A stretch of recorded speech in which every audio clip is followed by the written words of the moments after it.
Hello, everyone. Today, I am going to speak about one of the most influential personal finance books of our time, Rich Dad, Poor Dad, by Robert Kiyosaki. This book is not just about money, it is about financial education, mindset, and the way we think about wealth. It takes readers on a journey that contrasts two very different approaches to money. One from the author's own father, whom he calls his poor dad, and the other from his best friend's father, whom he calls his rich dad. Both men greatly influenced his life, yet they held completely opposite views about working, earning, and living.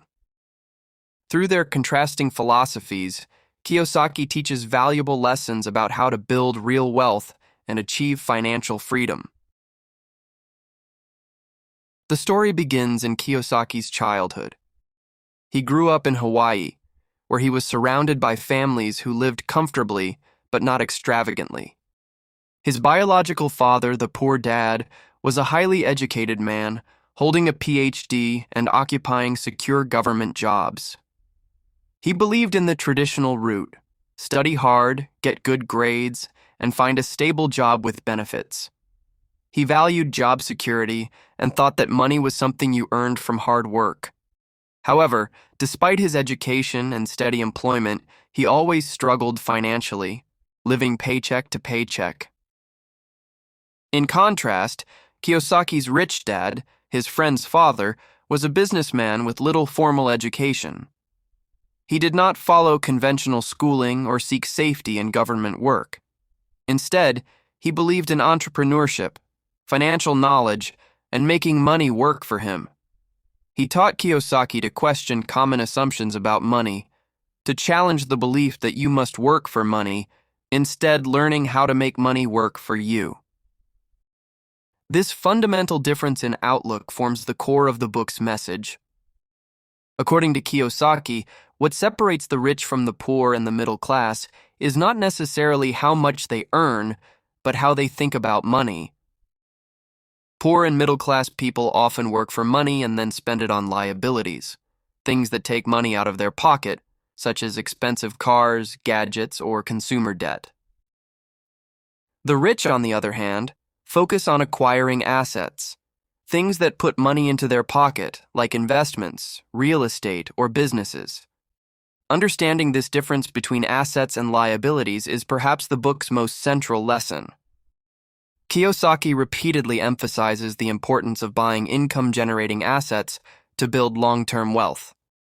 Throughout Rich Dad, Poor Dad, the author highlights that financial literacy is often neglected in traditional education. Schools teach students how to read, write, and do math, but they do not teach how money truly works.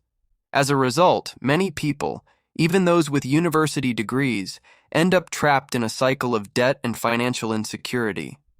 Kiyosaki argues that people must take responsibility for their own financial education. He stresses that learning how to manage money, invest wisely, and understand the language of finance is far more valuable than relying on job security alone. Another key idea in the book is that fear and greed often control people's relationship with money.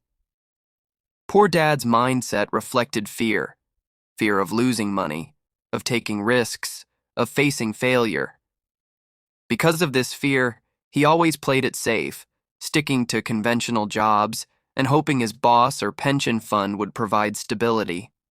Rich Dad, however, encouraged Kiyosaki to overcome fear with knowledge and courage. He believed that risks are part of life and that mistakes are opportunities to learn. According to him, financial freedom is possible only when we overcome fear and start making informed, bold decisions. Kiyosaki also points out the power of self-discipline. The rich remain rich, he says, not because they earn more, but because they manage their money wisely. They resist the temptation to spend recklessly and instead reinvest their earnings in assets. He introduces the concept of pay yourself first, meaning that one should first set aside money for savings and investments before paying bills or indulging in luxuries. This principle builds financial discipline and fosters a mindset of long-term growth. The book also encourages readers to recognize opportunities and think creatively. Rich Dad taught Kiyosaki that the world is full of people who say, "I can't afford it," while the rich ask, "How can I afford it?" That shift in questioning encourages problem-solving and creativity. Instead of feeling helpless about financial limitations, Kiyosaki suggests finding innovative ways to increase income and create value. Entrepreneurship, he argues, is one of the most powerful ways to achieve financial independence. Another significant lesson is that working solely for money limits personal growth. Rich Dad taught that the purpose of working should be to learn, not just to earn. For example, a person might take a job in sales to develop marketing skills, even if it pays less, because those skills can later be used to start a successful business. This idea highlights the value of gaining diverse experiences and learning practical skills that can later translate into greater financial rewards. The author also challenges the notion of relying on employers or governments for security. Through his experiences, he shows that job security is an illusion if one lacks financial intelligence. Promotions and pay raises may increase income, but they also increase taxes and expenses, trapping people in a never-ending cycle known as the rat race. To escape it, one must learn to create streams of passive income, money earned without continuous effort, such as through investments or business ownership. This allows individuals to achieve financial independence and control their time, rather than trading time for money.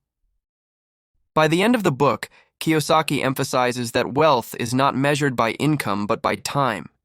Specifically, how long one can live without working while maintaining their current standard of living. True wealth, therefore, is freedom, the ability to pursue one's dreams without being tied to financial constraints. It is about building a life where money serves you rather than you serving money. In conclusion, Rich Dad, Poor Dad is more than just a finance book. It is a guide to developing a mindset of abundance, independence, and courage. Robert Kiyosaki's two dads symbolize two worlds of thought, one bound by traditional education and fear of risk, and another driven by financial literacy, growth, and self-reliance. The lessons from Rich Dad are as relevant today as they were when the book was first published. In a world where financial uncertainty continues to rise, this book reminds us that education is power, but financial education is freedom. It teaches that we don't have to be born into wealth to become rich, and that anyone can gain control over their financial destiny with the right mindset and knowledge. Success, as Kiyosaki shows, is not about what we know from school, but about what we learn in life, how we apply that knowledge, and how we make our money work for us. Thank you.